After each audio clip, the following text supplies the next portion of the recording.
Bonjour à tous et à toutes et bienvenue sur la chaîne Reflet de Lune, j'espère que vous allez bien, merci pour votre présence aujourd'hui. On se retrouve pour le tirage relationnel et sentimental du mois de novembre 2024 pour le signe du Sagittaire, Soleil, Ascendant, Lune ou Vénus en Sagittaire. Je m'appuie comme d'habitude sur des éléments de la guidance générale du mois de novembre et je vais approfondir avec des tarots, des oracles, pour vous délivrer les messages que vous avez à recevoir. Que vous soyez en recherche de réponses par rapport à une situation relationnelle, au travail, en famille, en amitié, dans votre entourage, on est sur le relationnel mais également sur le sentimental, que vous soyez célibataire, en couple ou dans une situation difficile et compliquée, il y a des réponses qui sont là pour vous dans ce tirage. Prenez ce qui résonne par rapport à votre situation.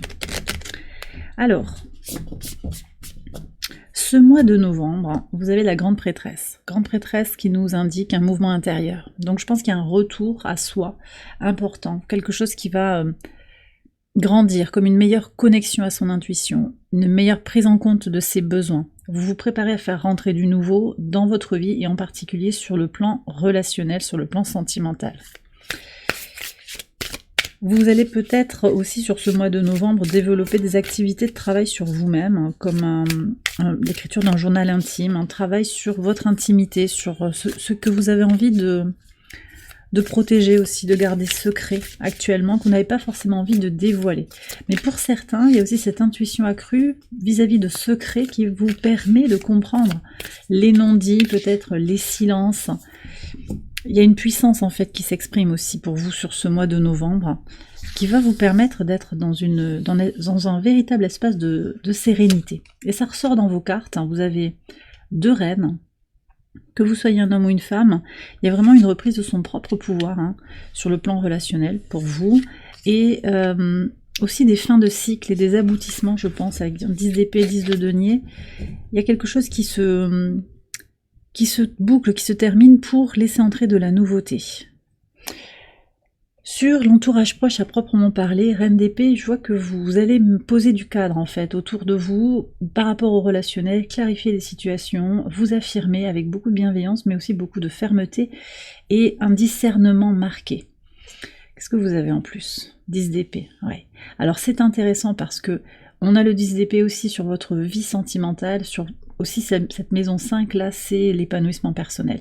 Donc en fait, vous clarifiez les choses pour terminer un cycle, pour aller vers votre épanouissement personnel, ça vous demande, il y a une certaine exigence. Ce 10 d'épée, il est exigeant dans le sens où il peut y avoir eu des moments où ça faisait mal. Et peut-être qu'encore au moment où vous regardez la vidéo, vous êtes dans une relative souffrance intérieure, parce qu'il y a des choses à libérer, à terminer, à clôturer avec dignité, avec fierté aussi, d'aller vers la meilleure version de vous-même. Et vous avez Jupiter à l'opposé de votre signe, et ça j'en ai beaucoup parlé, en particulier pour vous, parce que c'est le maître de votre signe, il est en exil, il est plein de promesses, et en même temps, il vous demande aussi de regarder les choses avec authenticité. Vous connectez à votre authenticité, votre vérité intérieure, et avec la rétrogradation aussi de Jupiter, on est sur cette reconnexion à ce qui vous rend heureux, ce qui vous met en joie, ce que vous ambitionnez aussi d'atteindre comme objectif, qui va commencer par la paix intérieure, la sérénité. Vous avez Vénus aussi dans votre signe, hein, sur ce mois de novembre, il entre en Capricorne le 11, donc on a ça fait déjà quelques jours, hein, que depuis le 17 octobre, hein, que Vénus est dans votre signe, elle a boosté aussi quelque chose. Vous voyez, intérieurement, il y a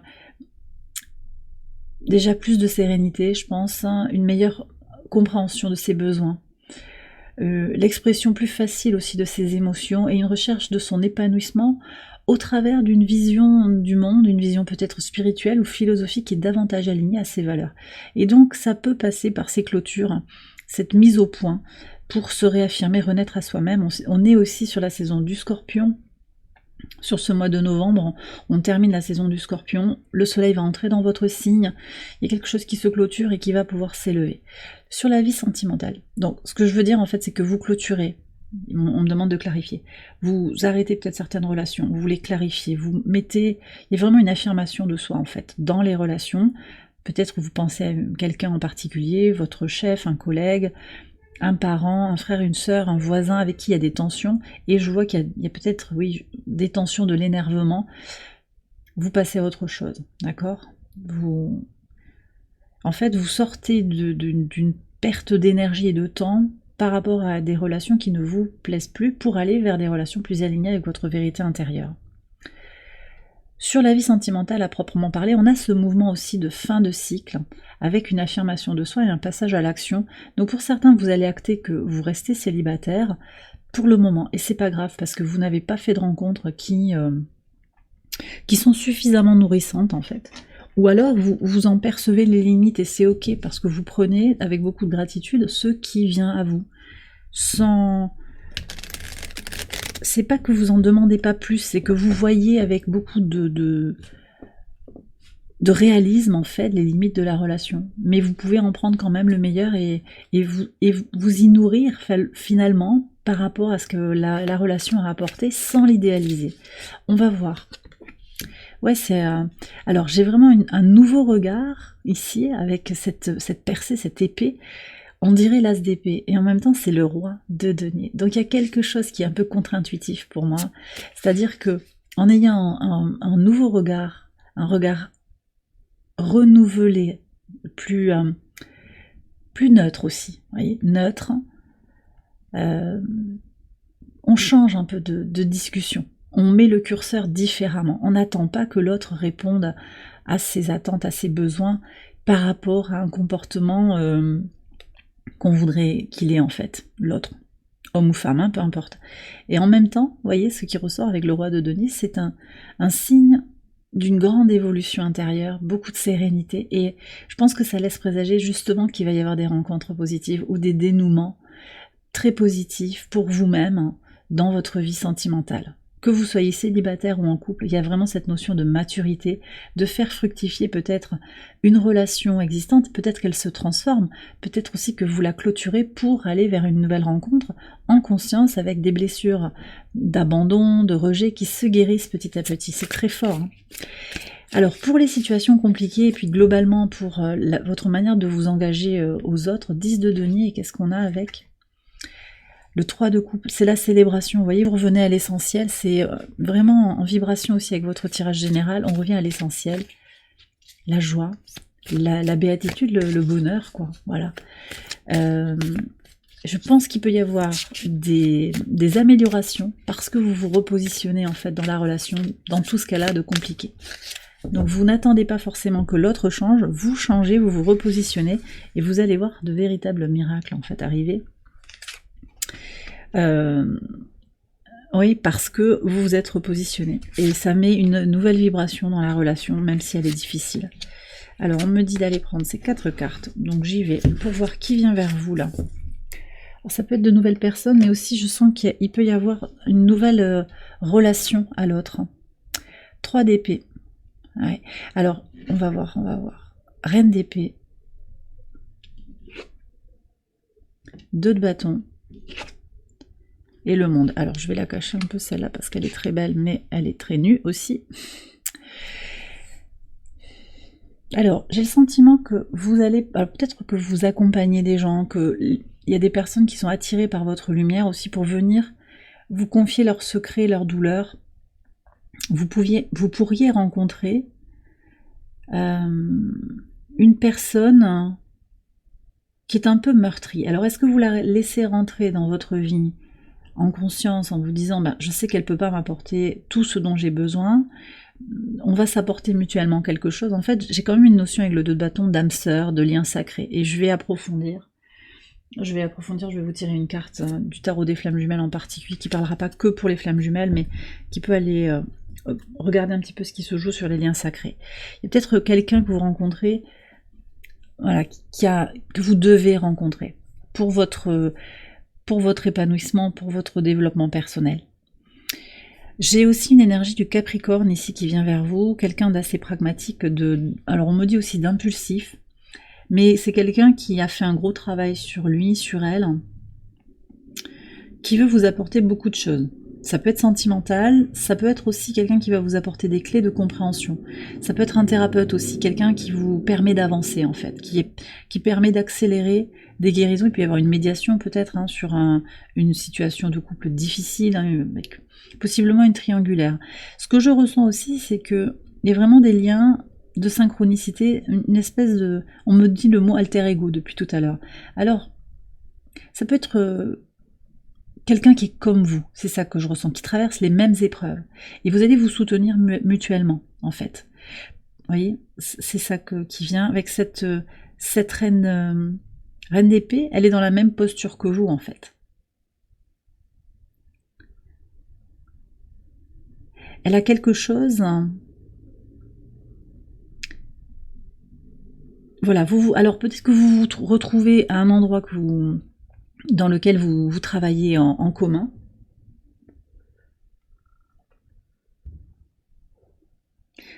Alors c'est très intéressant parce que je viens de me rendre compte que j'ai pris non pas la carte de la maison 3 de votre tirage général, mais celle de la maison 2, vos ressources. Très intéressant. Et puis de voir aussi qu'on retrouve la reine d'épée dans les archétypes qui viennent vers vous. Votre carte sur la maison 3 dans le tirage général, c'était le roi de bâton. Alors, il n'y a pas de hasard, hein, d'accord, il n'y a pas de hasard. Si ça a été fait comme ça, c'est que ça devait se passer comme ça. Moi, ce que je comprends, en fait, en réalité, là, c'est qu'à la fois, il y a cette affirmation, effectivement, il y a une priorisation dans les relations par rapport à vos ressources, en fait. C'est ça, c'est qu'il y a une maturité, une affirmation de soi. Je me préserve, hein, et il va pas falloir, en fait, avec le roi de bâton, il va pas falloir trop vous embêter. Dans le relationnel, vous avez besoin d'équilibre, vous avez besoin de vous sentir vibrant, vibrante. Et donc, ben voilà, vous terminez ce que je vous ai déjà dit, vous clôturez. Ce qui est intéressant, c'est que vous retrouvez quelqu'un qui est dans les mêmes énergies que vous, qui a besoin peut-être de se ressourcer. Donc en fait, j'avais pas terminé, mais vous vous retrouvez peut-être sur un endroit où vous vous ressourcez ensemble, à la piscine, dans un parc, dans quelque chose qui est partagé. Et il y a vraiment cet effet miroir, mais soutenant aussi. C'est ça que je ressens. Alors, qu'est-ce que vous avez à faire là? Ouais. Pour aller vers ces archétypes, ces personnes, eh bien, il y a un nouveau regard à adopter, en fait. Oser sortir des sentiers battus, peut-être. Possiblement, mais vous prenez avec vraiment des pincettes. Ça peut passer par les réseaux sociaux. Peut-être les sites de rencontres aussi, c'est pas impossible, mais surtout, ce qui est primordial, c'est un renouveau dans la façon de penser. Sortir de la boîte un petit peu, penser différemment, sortir aussi, hein, sortir, faire, il y a quelque chose à faire, et changer de regard, et puis s'autoriser à. Ce valet d'épée, il a envie d'expérimenter des choses sur le plan intellectuel, donc on s'autorise à faire quelque chose. C'est intéressant ça. Oui, je sens vraiment une reprise d'autorité, mais qui est très incarnée, qui est très intérieure en fait. On va aller voir pour les situations compliquées. Situations compliquées, quels sont les archétypes qui apparaissent? On va voir les scénarios qui sont en train de se dessiner. Pour voir. Qu'est-ce qu'on a à savoir là pour les Sagittaires? Alors, on a quoi? 4 archétypes? 5. Ok. Changement. Alors, il y a le sauveur. Je ne sais pas si c'est pas vous le sauveur. Vous voulez sauver qui? Vous espérez soigner qui? Vous voulez qu'on vous aide? Vous voulez sauver quelqu'un pour qu'on vous sauve aussi de quelque chose? Possiblement. Je vais voir. L'amoureux. Le chercheur. Le poète. Et le visionnaire.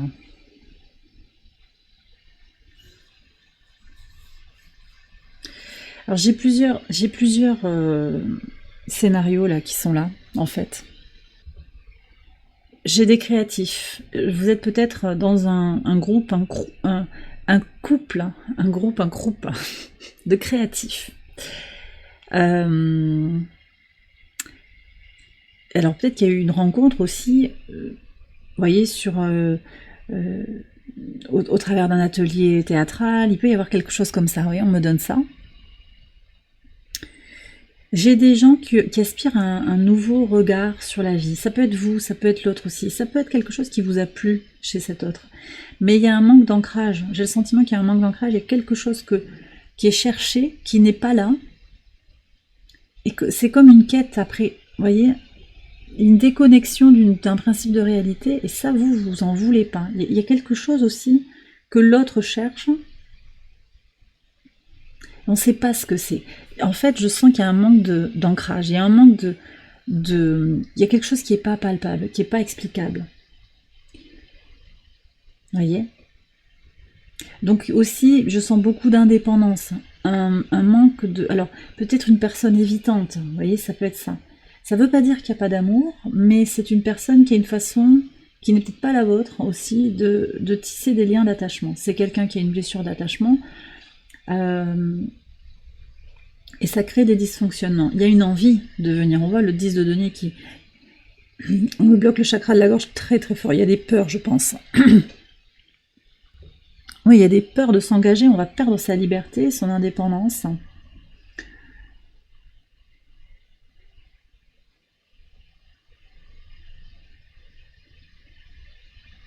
Et puis j'ai quelqu'un qui est un peu amoureux de l'amour. C'est-à-dire que on n'est pas vraiment sur la réalité concrète de l'autre, hein, mais on attend quelque chose de l'autre. On recherche une vision de l'amour. Ça peut être vous, ça peut être l'autre. En tout cas, ça manque d'ancrage. Voilà, ça manque d'ancrage, ça manque d'engagement, et il y a des peurs. Est-ce qu'on peut avoir des informations supplémentaires sur cette situation? Et puis de toute façon, on va aller l'approfondir aussi dans l'extension.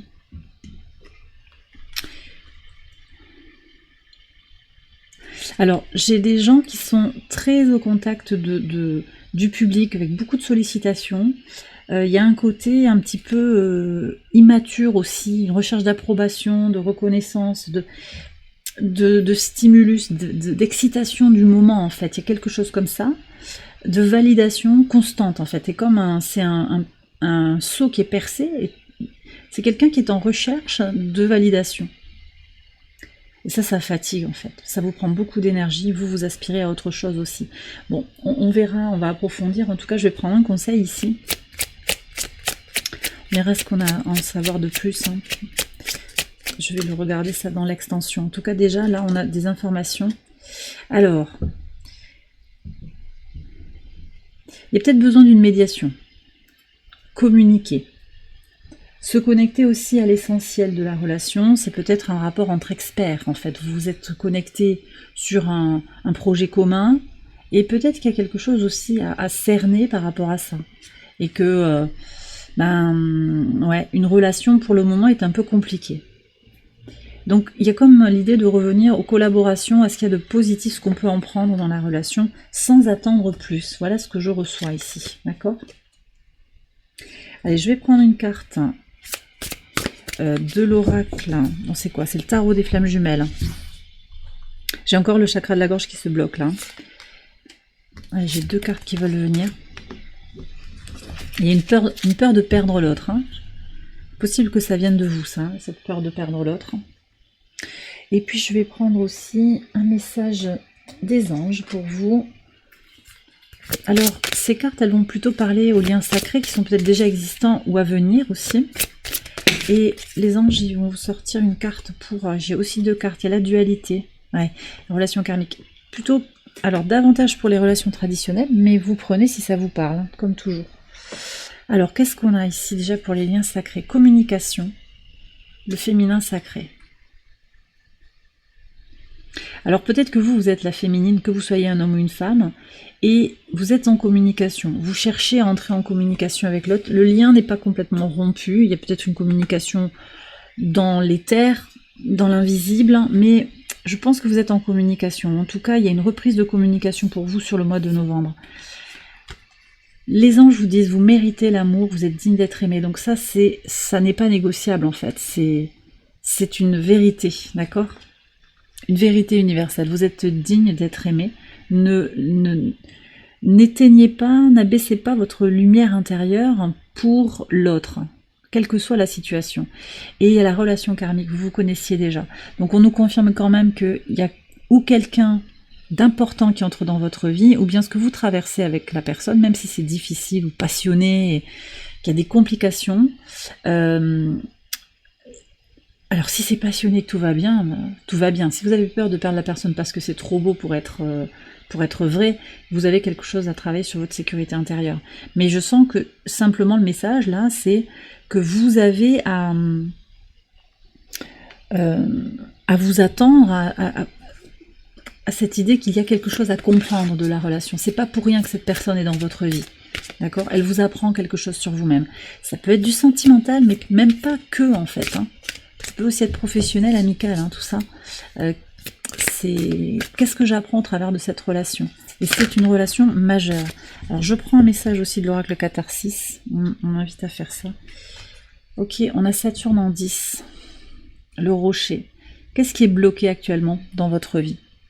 Peut-être que votre vie sentimentale est bloquée ou que vous ne trouvez pas de solution actuellement pour cette situation compliquée, pour régler un problème. Pourtant, vous avez toutes les clés en main, hein, c'est clair, au travers du tirage, on le sent. Ici, on a Marc Aurèle qui vous rappelle que l'obstacle à l'action fait avancer l'action. Justement, c'est contre-intuitif, mais parce qu'il y a un obstacle, c'est ça qui permet à l'action d'avancer. Ce qui se trouve sur le chemin devient le chemin. L'obstacle fait partie de votre chemin. Vous allez le détourner, oui, vous allez en tirer le meilleur de cet obstacle, de ce qui est bloqué actuellement dans votre vie. Et il y a quand même aussi une idée encore de connecter le sentimental ici à une vision de soi-même pour le monde, une notion d'idéal de vie, de vocation, de mission de vie pour certains. Donc j'ai quand même aussi peut-être au travers d'un parcours de flamme jumelle une mission commune, une mission spirituelle commune, même si aujourd'hui c'est difficile de l'apercevoir. Pour certains aussi, ça peut être des rencontres effectivement dans le milieu professionnel ou autour d'une action commune, peut-être pour une œuvre caritative, une activité commune, qui peut se manifester au travers de la maison 10, c'est-à-dire ce que vous avez envie ce que vous ambitionnez, peut-être que vous aidez des gens dans un club, vous voyez, un groupe de parole, il peut y avoir quelque chose comme ça. En tout cas, soyez convaincus de cette idée que l'obstacle n'est pas une fin en soi, c'est quelque chose qui fait avancer votre vie, qui vous aide à grandir, qui vous aide à avancer finalement. Et bien voilà, les Sagittaires, j'ai terminé votre tirage, j'espère qu'il vous a éclairé. Si c'est le cas, je vous invite à liker la vidéo, à vous abonner, à partager, à commenter. Vous pouvez également aller voir les autres vidéos de cette série pour votre ascendant, votre lune ou votre Vénus. Je vais faire une extension de ce tirage. Alors, vous la retrouvez sur Patreon, hein, comme d'habitude, mes extensions elles sont sur Patreon. On va aller regarder avec le tarot un petit peu les lignes fortes hein, de vos dynamiques relationnelles et sentimentales. On va aussi approfondir les situations compliquées, les liens sacrés, avec des tarots, des oracles, et puis on prendra d'autres messages aussi pour votre vie sentimentale avec les anges de l'amour. Je vous embrasse bien fort, je vous souhaite un excellent mois de novembre, je vous dis à très très bientôt pour les prochaines vidéos. Bye bye.